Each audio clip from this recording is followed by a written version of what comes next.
keynote address. That is our first keynote address speaker. Yes, are we ready? All right. So on that note, it gives me immense pleasure to invite our speaker who will be discussing Digital First, Unlocking the Potential of Supply Chain in Atmanirbhar Bharat.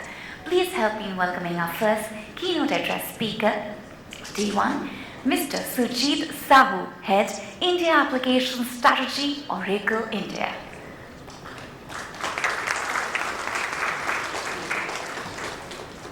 Very warm welcome to you, sir.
A very good morning to all my supply chain colleagues over here. How are you feeling today? Can I have a little more elevated noise? How are you feeling today? Okay, let's hope that our first 15 minutes of today's presentation is invoking some thoughts in you to go back and rethink some of your supply chain priorities. What a coincidence. The topic that I have today that was given to me coincides with the India banner which you see, the flag, national flag behind. It's really a proud moment for this conclave on their 15th anniversary. I congratulate all of you who have supported this. Great work, and continue to have many, many more such conclaves.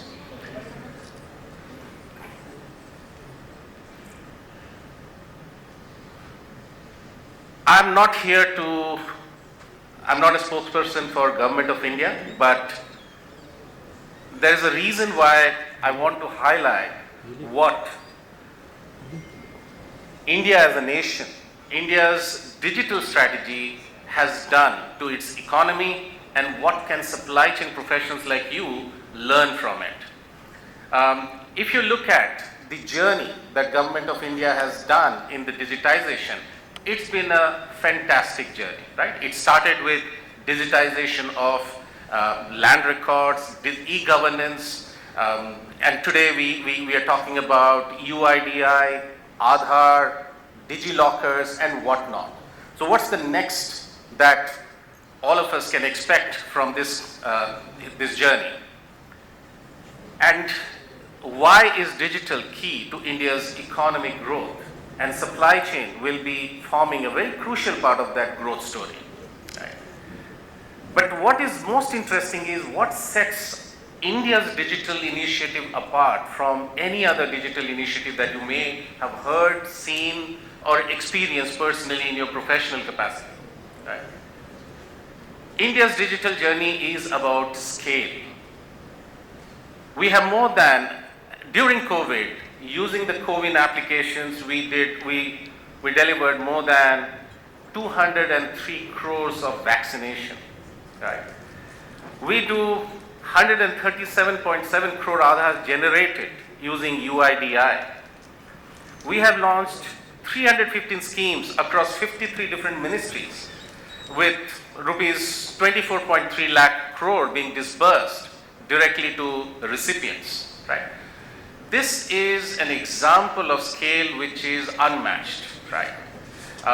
Many customers that we go and speak to, we talk about scale because of cloud, and the scale that they come back to us that is required of us is mind-boggling. I don't think there is any other parallel of what our government has achieved using this. It has the breadth. If you look at the number of services that government has given, it's amazing. It's almost close to 5,000 by now, how much services they have rendered using digital, right? The unified payment interface, which the UPI that all of us are so used to now, and that's part and way of life, using our scanner codes and paying the payments. What it has done is it has brought a formal economy in the unregulated industries. As of today, almost 800 businesses are closing by the day, and this is Government of India's own data, Ministry of Industries data, because they are not able to sustain a non-integrated, non-digital business. And lastly, if you look at what we have managed to do is foster innovation, right? Many of us use the DigiLocker, many of us use the Digi Yatra to come and fly to here to Mumbai. These are the effects of a digital currency that India has unleashed on its own population. There are three things that's very clearly a priority of Government of India, and you could see that happen in a very successful G20 summit that concluded in Delhi. First and foremost, digital public infrastructure. Second, secured digital economy. And third is the digital skilling. And each one of them has different focus from different ministries, and they're driving that. But for the audience gathered here, most of you will agree with me that the most significant innovation or transformative impact and initiative that government has done are these three. First, the GST. It's truly transformative. It has made informal economy into formal economy. Now combine that with the spread of the infrastructure on the highways, we are able to reduce our transit time, our delivery time by half or more. Imagine what it does to circulation of working capital, cash. We're able to cycle capital much more faster. And I was mentioning that those who do not want to be, and our GST portal is very intelligently and very smartly designed, those who are not compliant are out of business. As simple as that, right?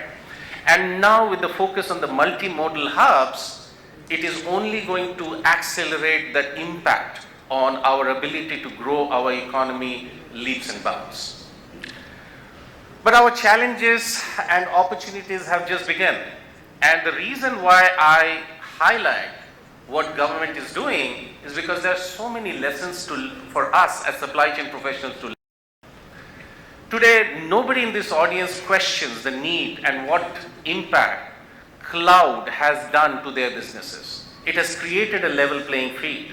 Today, whenever you go to buy a digital application, you don't even blink an eye in thinking about cloud, right? That's the inflection point we have already reached.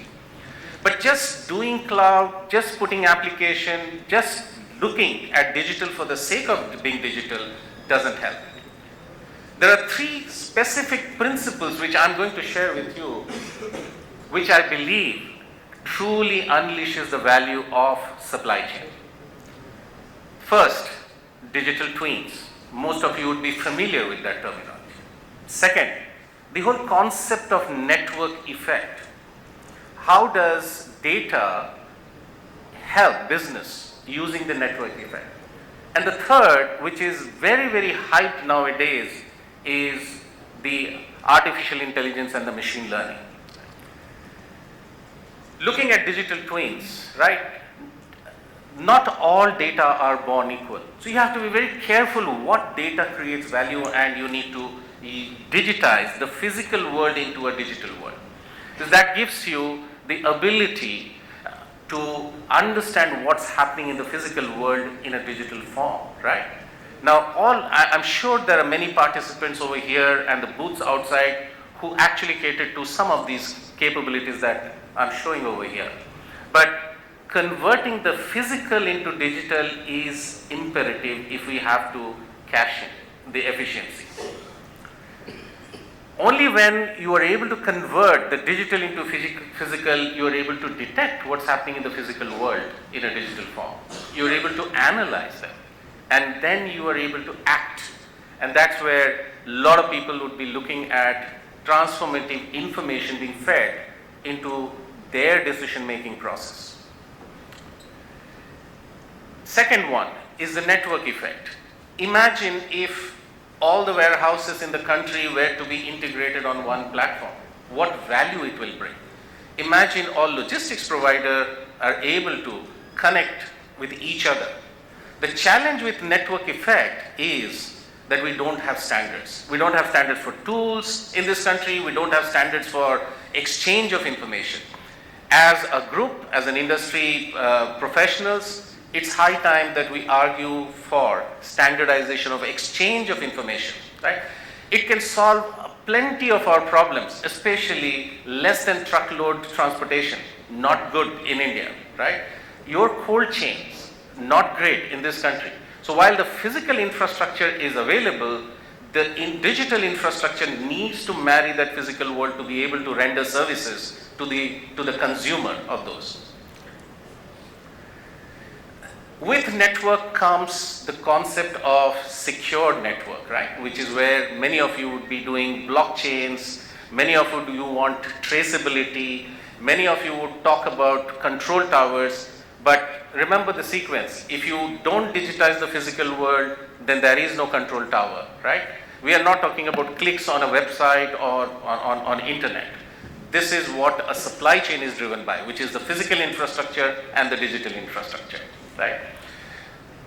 And the last, if you look at the network effect, without a network effect, we cannot do sustainability, because an end-to-end supply chain actually creates 5 times the carbon footprint that an individual factory or an individual business does. So unless until we are networked with data, driving sustainability is going to be just a pipe dream. And last, if you have got the digital infrastructure done, converted from the physical infrastructure, you have the network which can share, manage the data. What is the last innovation that you can do? And that's applying artificial intelligence and machine learning, right? Now this is at the peak of its hype cycle.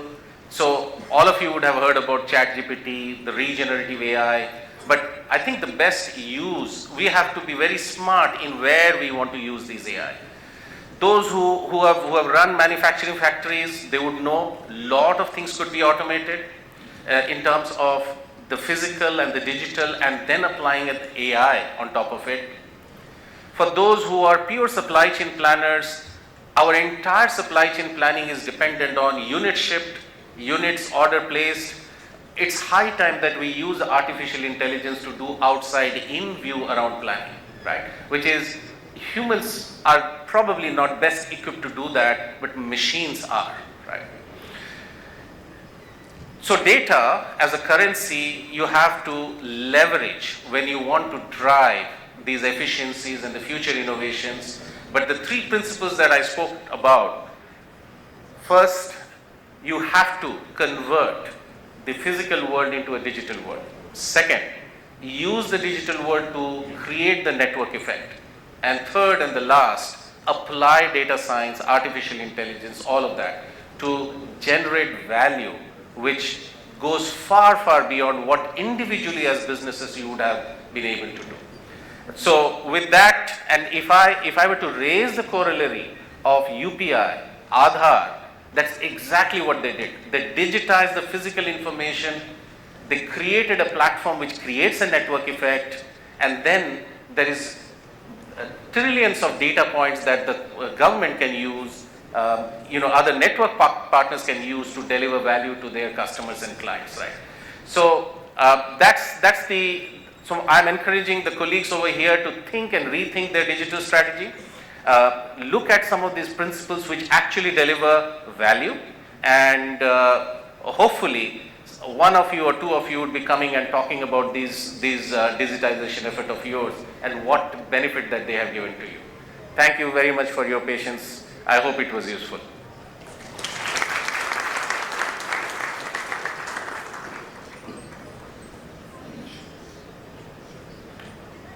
Thank you so much, sir. And we would like to present a small token of appreciation from Kamikaze B2B Media and Wellspun One Logistics Park. We would like to present a memento. So we are requested to please be sent to stage.